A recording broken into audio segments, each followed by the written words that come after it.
बड़ी खबर के साथ, और बड़ी खबर यह है कि नाटो चीफ के बयान ने पुतिन की टेंशन बढ़ा दी।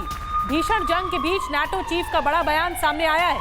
आउट ऑफ कंट्रोल हो सकता है रूस यूक्रेन युद्ध, ये स्टोल्टनबर्ग कह रहे हैं। रूस और नाटो में हो सकता है डायरेक्ट वॉर, ये स्टोल्टनबर्ग कह रहे हैं। तो ये जो नाटो चीफ की चेतावनी है वो कितनी गंभीर परिणाम की तरफ आगे बढ़ेगी, और पुतिन इसके बाद क्या करेंगे? पुतिन टेंशन में आ गए हैं। स्टोल्टनबर्ग की धमकी के बाद, चेतावनी के बाद अब पुतिन टेंशन में आ गए, क्योंकि उन्होंने कह दिया है स्टोल्टनबर्ग ने कि जंग आउट ऑफ कंट्रोल होने वाली है। और आपको क्या कुछ कहा है, आपको जल्दी से बिग वॉल के जरिए, इंफॉर्मेशन वॉल के जरिए बताते हैं कि क्या कुछ कहा है स्टोल्टनबर्ग ने, नाटो की डायरेक्ट एंट्री कैसे हो चुकी है। तो देखिए, रूस और यूक्रेन की जंग किसी भी वक्त बहुत बड़े युद्ध में तब्दील हो सकती है। नाटो की डायरेक्ट उसके बाद क्या एंट्री हो जाएगी, युद्ध किसी भी वक्त आउट ऑफ कंट्रोल हो सकता है, ये स्टोल्टनबर्ग की तरफ से कहा गया है। डिजिटल मार्केटिंग को सीखकर आपके प्रोडक्ट्स और सर्विसेज को दुनिया को बेचना चाहते हैं तो फ्रीडम ऐप को अभी डाउनलोड करें। डिजिटल मार्केटिंग का एक्सपर्ट बने। वॉर आउट ऑफ कंट्रोल हुआ तो नाटो और रूस में होगा डायरेक्ट वॉर, ये भी बड़ी बात सामने आई है। रूस से सीधी जंग से बचने के लिए हर दिन काम कर रहे हैं, स्टोल्टनबर्ग का कहना है। इसके अलावा बड़ी बातों में आपको बताएं, भीषण जंग के बीच नाटो को कई बार वार्निंग दे चुका है रूस। तो रूस धमकी पे धमकी दे रहा है, लेकिन इस बार स्टोल्टनबर्ग एक बात सामने आए हैं। रूस ने चेतावनी दी है कि नाटो यूक्रेन को कोई हथियार नहीं दे। मनीष झा हमारे साथ सीधे मॉस्को से जुड़ रहे हैं, जो कि रूस इस वक्त हथियार बुलंद कर चुका है। मनीष, रूस ये ठान चुका है कि वो बर्बाद कर देंगे सब कुछ अगर न्यूक्लियर हमला हुआ तो, लेकिन इस बीच नाटो चीफ की जो ये चेतावनी है उसे लेकर भी रूस के बीच में टेंशन है, क्योंकि रूस, और अगर ये युद्ध नेक्स्ट लेवल पे पहुंचा तो ये लड़ाई नाटो वर्सेस रूस है। मनीष, देखिए निधि, टेंशन तो हम सब के लिए है, पूरी दुनिया के लिए है, क्योंकि अगर रूस और नाटो के बीच लड़ाई सीधे सीधे होने लगी तो फिर महाविनाश होना तय है, क्योंकि उसके बाद इसका परिणाम क्या होगा ये कोई नहीं जानता। उसके बाद जीतने की जिद में चाहे पुतिन हो चाहे नाटो हो, वो भयानक से भयानक हथियार का इस्तेमाल करेंगे।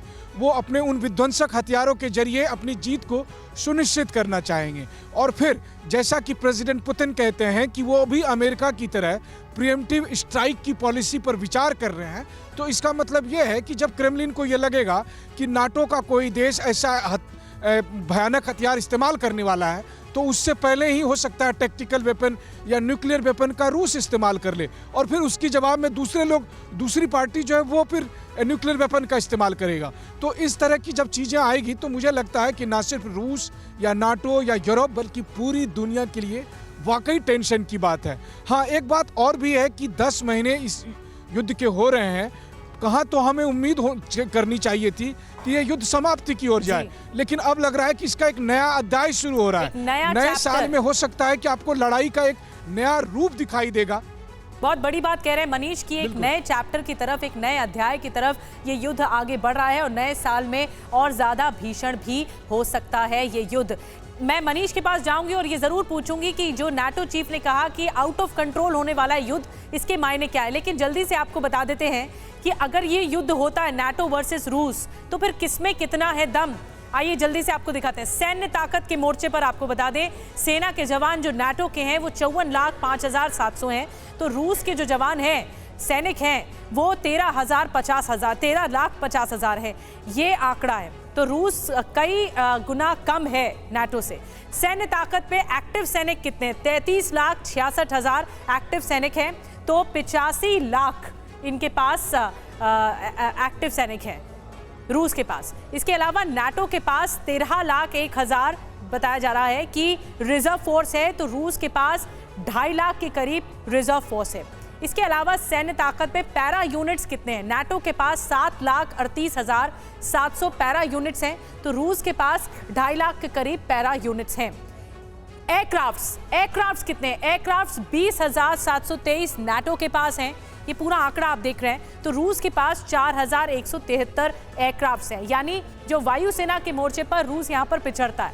फाइटर जेट्स कितने? फाइटर जेट्स 3,527 हैं नाटो कंट्रीज के पास, तो रूस के पास 772 हैं।